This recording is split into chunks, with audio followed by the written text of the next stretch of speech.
Hi everyone, it's me Richard and I'm here with another episode of Religious Reasoning, right? So one thing that I've been hearing a lot of people have been come up with this idea that God, particularly God of the Bible, is not good, right?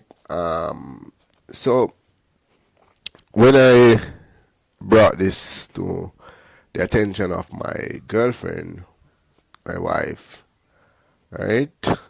She said that, I shouldn't focus on that, no Christian should focus on that because those persons are going to hell. No, I mean, anyone with any sense is going to look at that and say, oh, see, that doesn't solve the problem. That's more proving the point. Because if you're going to say, okay, I believe your God is evil. And you say, okay, well, if you don't believe my God is good, then he's going to do something to you that's evil, right? That's sending you to hell, sending you to a place of torture and torment and anguish to burn and scream and cry for the end of time, okay? So when you think about that now, it's not a question that you can actually avoid. You can't avoid the question and say, okay, I avoid the question, it's going to go away, and I don't have to address it because it's nonsense. It's ludicrous. We know God is good because we feel it in our bones, or we hear it, or it doesn't work. You have to explain. You have to come up with some idea or some explanation as to why God can do some of the things that he does that can clearly be seen as being evil. These are not good things. I can tell you there are lots of things that he has done that persons can strongly argue that are not good. For example, he said Israelites aim to kill women and children, men, women, and children, kill everyone. Okay, so we can't just decide in our minds that he's good, and we say he's good, and we come up with the idea that he's good. So, so be it. You don't get to say he's good, so he's good, and that's it. That's not how it works. So I'm going to take on this question: is God really evil? And I'm going to say this: God is not good, and God is not evil. God is righteous. God is righteous, not good. No, there is a distinction, but a lot of people don't make the distinction. They think, for example, that you have to do all good to be righteous, but that's not the case. The thing is, we've reached in a time of society right now, and I want to just make this point without straying too far from what I'm saying, that we've reached a point in society where if a person wants to do something, if they're doing something, for example, you don't get to tell them that what they're doing is wrong because it might hurt their feelings, right? So because that's where we are in society, where you can't tell someone that, hey, this thing that you're doing is wrong because it's going to hurt their feelings. We're a bit confused, I want to say, as to what's right and what's wrong. But back to God. Now, if you go back to the very beginning, God created man, and he created man, and he created all the animals, and he told the man to care for the garden of Eden, and also that all the animals was his to command. All the animals are yours to command. And so from day one, like literally day one, God was setting up a situation whereby man the man that he has chosen as his people, because that's the other thing. God has chosen his people. So he said, okay, I want you to have a kingdom. I want you to have subjects to rule over, right? And so God created the animals, right? But God said to Adam that don't eat from the tree of life found located in the center of the garden. That because that's the tree of the knowledge of good and evil. The serpent came along and said, no, you will not surely die.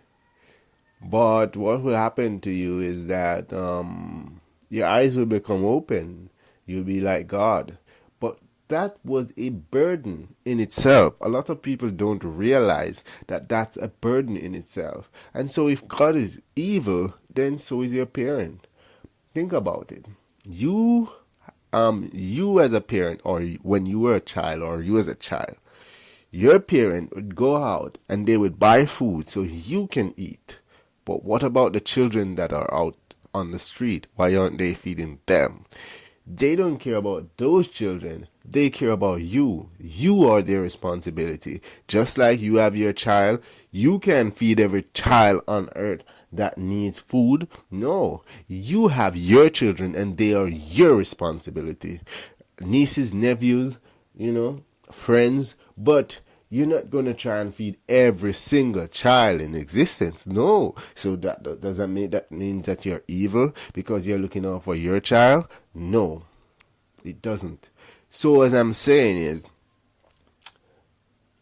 God has chosen his people. Now, God didn't give us the knowledge of good and evil. Initially, we were in the garden, but there was the possibility of it, because although he wanted to protect you from this burden, and yes, it is a burden, because, and I'll get to that in a second, he wanted to protect us from this burden because we were not perfect. But what are you saying? Maybe he could have made us perfect, but that would make us God, right? And he's not going to put you on the same level as himself. He's perfect, so he's not going to make you perfect. Think about it. He's perfect, so if he makes you perfect, then you are God's, right? So you wouldn't answer to anyone. Think about it. He's not going to put you at his level. The CEO doesn't hire someone and say, okay, I want you to be co-CEO, and then I want you to be co-CEO, and then everyone that, it doesn't work like that. He's going to be the CEO. He's going to give you a managerial position, but he's not going to make you the CEO. So the fact that man would be susceptible to making mistakes, and they would be susceptible to a lot of things, it means that God didn't want us to have the knowledge of good and evil. But why? Because he said, if you eat of the tree, then you will surely die. You will surely die. Think about it. You'll surely die, but mankind is still on earth. But what does he mean by die? Well, the Bible will let you know the wages of sin is death. So you will surely not just die, but you will surely sin. Because before man had the knowledge of good and evil, if he stepped on a bug, he wouldn't know that he was doing anything wrong. Right? If he killed and ate, he wouldn't know that he was doing anything wrong. No matter what he did, it wouldn't be good or evil in his eyes, because he didn't understand. He didn't have that understanding. Just like when you have a child will come and he's playing with a gun, for example, gets a hold of your gun, he's playing with it, it goes off, and he kills somebody. You cannot hold that child accountable for that death. Why? Because he doesn't understand. And that's the same thing with us. Our eyes were not opened to what's happening in terms of good and evil. It wasn't in us, right? But then we went ahead and we eat the fruit, or however it is, whatever it was that we did, to then come off the knowledge of good and evil. Then we, there was good and evil, right? There was we started using good and evil. And the thing, because we weren't perfect, we did a lot of things that were selfish.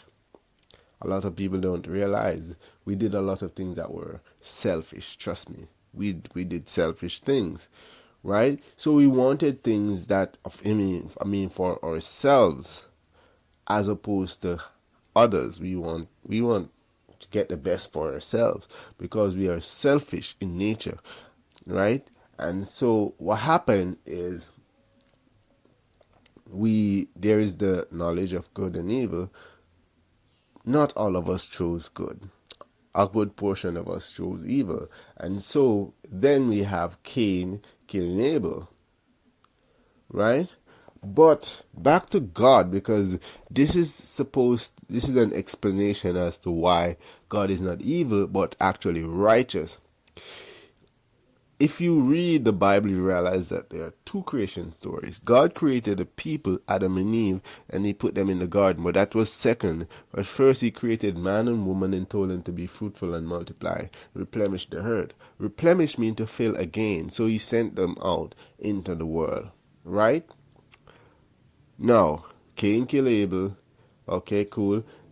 So Abel is dead. So God makes his covenant with the sons of Seth. Okay? So the sons of Seth, Jacob and Esau. God says when Jacob and Esau, first and two, they're in their mother's womb, right? And he said, Jacob I hate. No, Jacob I love, Esau I hate. These are unborn babies. They have not even come through the birth canal as yet. But yet still, God has already made a choice. It means, therefore, and what did he say next? The older shall serve the younger. And that's what we see in Genesis. We see where God created man and woman, sent them out and said, be fruitful and multiply. And then he created Adam and Eve and put them in the garden. Same thing. The older shall serve the younger. God has already chosen who his people. God has already chosen his people, right?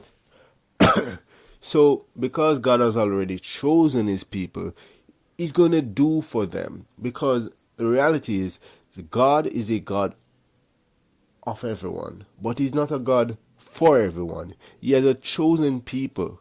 Now, if you realize, God is creating a kingdom for his children, the ones he have chosen. But because he's chosen a people, and he wants to give them a kingdom. In order for there to be a kingdom, there has to be subjects. And at first, in the garden, the subjects were the animals. Okay, the animals were the subjects, and man was given the authority to rule over these animals. But once man goes out into the entire earth to conquer the entire earth, then his subject become other men. That's just the reality of it. So God has chosen his people, right? And say, okay, these are my people, the Israelites. And if you even look at the text, right, it tells you that the skin of these people were bronze, right?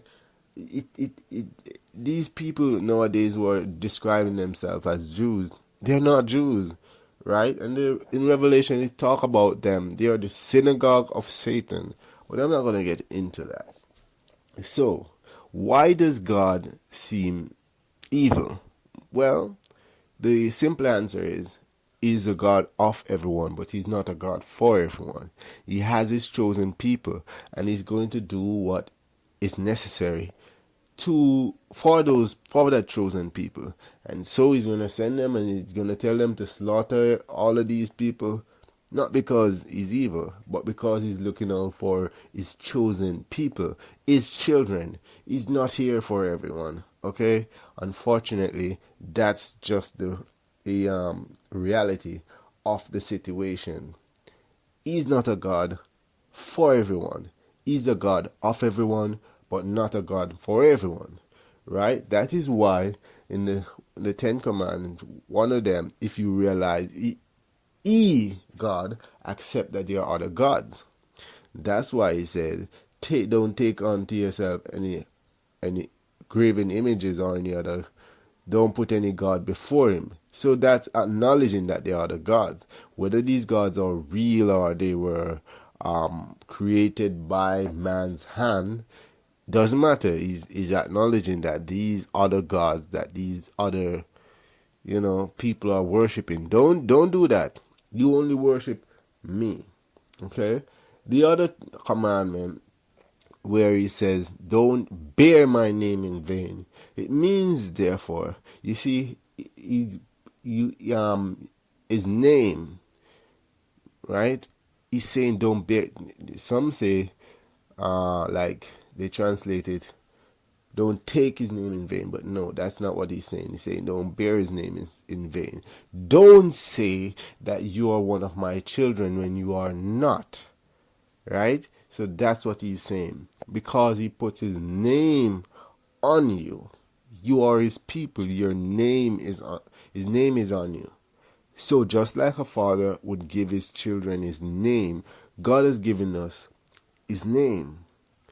Right? And you can see that in our nature. That's the thing. A lot of people don't understand. You can see it in our nature. When you see someone who is of God, doesn't matter what they're doing, you discern, it doesn't matter who you are, that this person is of God.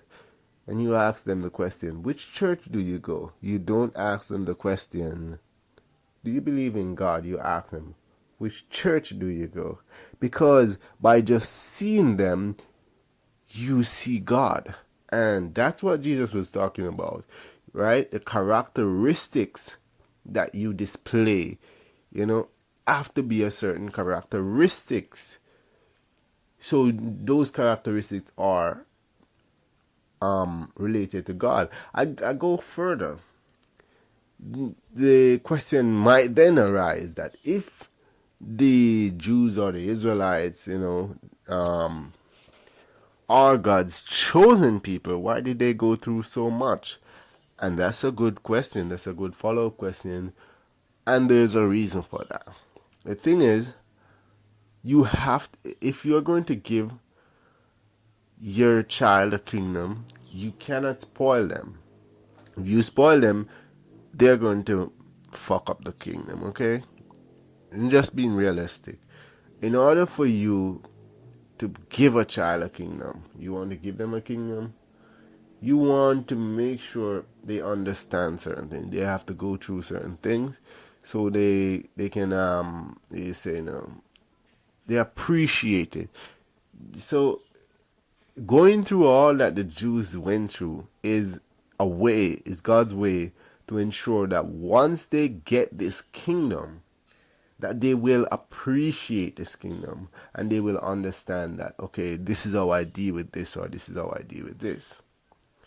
So that's the reason why the Jews had to go through all of what they did. I mean, the real Jews, not the current Jews. Right? Because a lot of people don't know. For example, the entire continent that we now call Africa was once called Ethiopia. Right? Africa is the name that white people gave to it, or Caucasian, European people gave to it. Okay? So, let me know what you guys think in the comments below. And I'm going to actually end this video here. Okay? Thanks for watching.